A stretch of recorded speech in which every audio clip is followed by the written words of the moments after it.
मोअज़्ज़ज़ नाज़रीन, वीडियो देखने से पहले हमारे चैनल को सब्सक्राइब करें और घंटी का बटन दबाकर अपनी मोहब्बतों से नवाजें। अस्सलाम वालेकुम नाजरीन, कैसे हैं आप लोग? खैरियत है नाजरीन। आज संडे है और आज हम हवेली लखा के नवाही एरिया में दरिया की सैर के लिए आए हुए थे और यहाँ पर हमारे एक दोस्त हैं राय काशिफ साहब, बरखुरदार हैं हमारे, तो इनकी रिहाइशगाह पर इस वक्त हम मौजूद हैं। तो आज हम इनसे बातें करेंगे आज के इस माहौल के हवाला से कि गांव का माहौल और शहर का माहौल जो है वो कैसा होता है। तो अभी मैंने ये आपको अपना इंट्रो दिया है, तो अब मैं पंजाबी में बात करूंगा क्योंकि हम गांव में बैठे हैं और गांव वालों को जो है ना जी वो पंजाबी की ज़्यादा समझ आ जाती है और इन लोगों को इठाड़िया भी कहा जाता है। तो इनसे हम बात करते हैं। अस्सलाम वालेकुम जी। हाँ जी राय साहब, की हाल चाल तुहाडे? खैर खैरियत है? कम खम कैसे जा रहे हैं आजकल? ते की आजकल मसरूफियत की शुगल ने?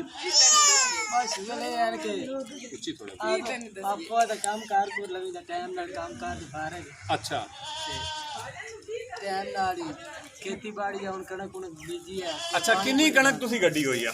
तकरीबन 14.5 किले 14.5 किलो कणक गड्डी हुई है। 14.5 किले यानी कि एकड़ यानी कि अच्छा अच्छा अच्छा।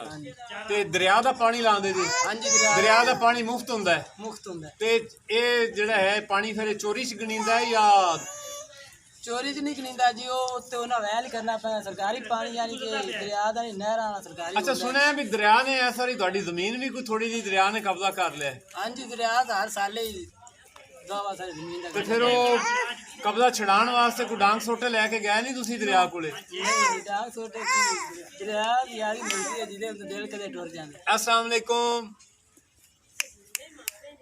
अच्छा, तो माशाल्लाह तुहाडे जानवर तुहाडा वाड़ा देखिया मज्जां गावां दा बकरियां दा, ते इहदी सानू विजिट कराओगे? हाँ जी, आओ फिर। अच्छा ये दसो भी जिहड़ी ये टोका मशीन है ये तुसी काहदे ते चलाई हुई है?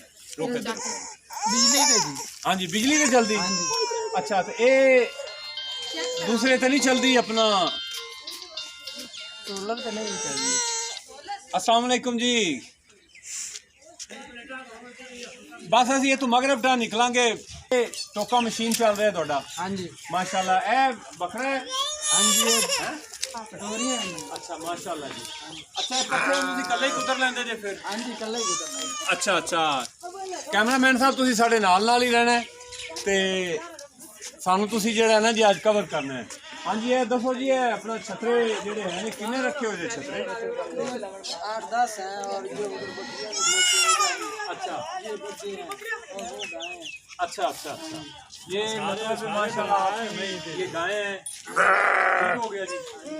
अच्छा, तो बड़ा माशाल्लाह खूब जबरदस्त माहौल है जी। हाँ जी। ये डर क्यों रही है ये?